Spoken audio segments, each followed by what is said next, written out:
Hi, my name is Margie Worrell, and I'm here to talk to you today about a new normal. But before I begin my talk, I would like to say the Serenity Prayer, and I welcome you to join me. God, grant me the serenity to accept the things I cannot change, the courage to change the things I can, and the wisdom to know the difference. That prayer has been with me through some of the darkest times in my life. And I was all prepared to talk to you today about the first line of that prayer, acceptance of life on life's terms as we go into the new normal.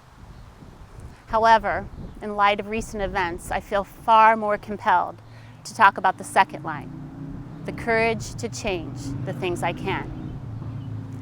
And I want to have the courage today to talk to you about a very difficult topic, systemic institutionalized racism. This topic is difficult because it is something that has existed for centuries within our country with no resolution.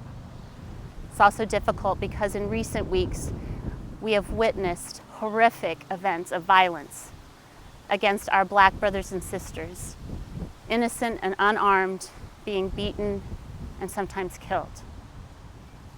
When I see these awful things happening, I feel such anger, and I know many of you do too. Anger gets a bad rap because anger actually can have a purpose. Anger can be a catalyst for change. When we look in the New Testament, Christ became angry when he came into the temple and found the money changers taking advantage of the elderly, and he decided to make change. He cast the money changers out and he turned over the tables. And my friends, it is time for us as we go into this new normal to turn over some tables within our own country. Our country was founded on some ideals, and I want to reflect on those and focus on those today. The Declaration of Independence states, we hold these truths to be self-evident, that all men are created equal and are endowed by their Creator with certain inalienable rights, that among those are life, liberty, and the pursuit of happiness. And I ask you, as you look at what's happening within our country, do you see all people's rights being protected, their right to life, liberty, and the pursuit of happiness? I want to read the next paragraph of the Declaration because it's vitally important to our conversation today.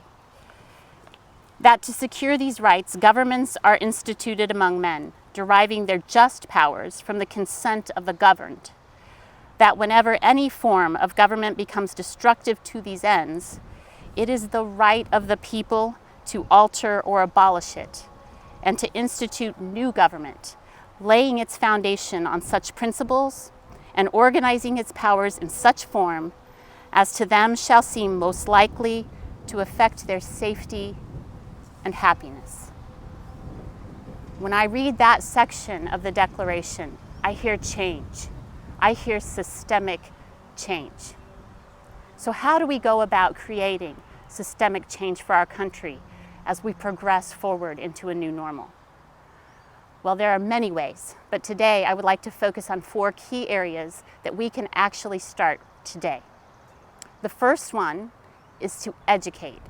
It is our responsibility to educate ourselves on what is happening in our country. And then once educated, it is our responsibility to share that information with others. You see, we are on a journey to change, and we need everyone that we can get to come with us on that journey. Advocate. Advocating just means speaking up and speaking out. I have a story about a friend of mine who works downtown as a lawyer. He was driving home one night and he saw a young man standing on the monument steps holding a sign that said to serve and protect. It was a very powerful image of peaceful protest, and he wanted to capture it. And as he rolled down his window to take a picture, he heard a voice from the side. It was a voice that was heckling and mocking and belittling this man who was standing there in his own strength and his own power, exercising his right to speak his truth. In that moment, my friend could have rolled up his window and driven off, but instead he chose to advocate. He became an ally. He said, "Dude, why are you doing this? He's not hurting you. He has every right to be here. Just leave him alone." And in that moment, he said to that young man standing there, "I see you, I hear you, and I honor your message, and I stand with you." All of us can do that for one another. Agitate. Agitating means making some noise. My friends, change cannot come without disruption, and especially systemic change. We have to disrupt the normal to create a new normal. So what does that look like? Well, it means joining groups that are already working in this space, becoming active, becoming a part of that solution in whatever way you can.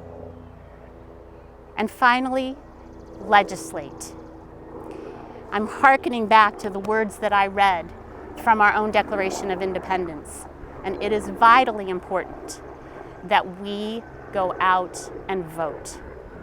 If our government is no longer supporting the rights of all people, then we are responsible for abolishing or altering that government.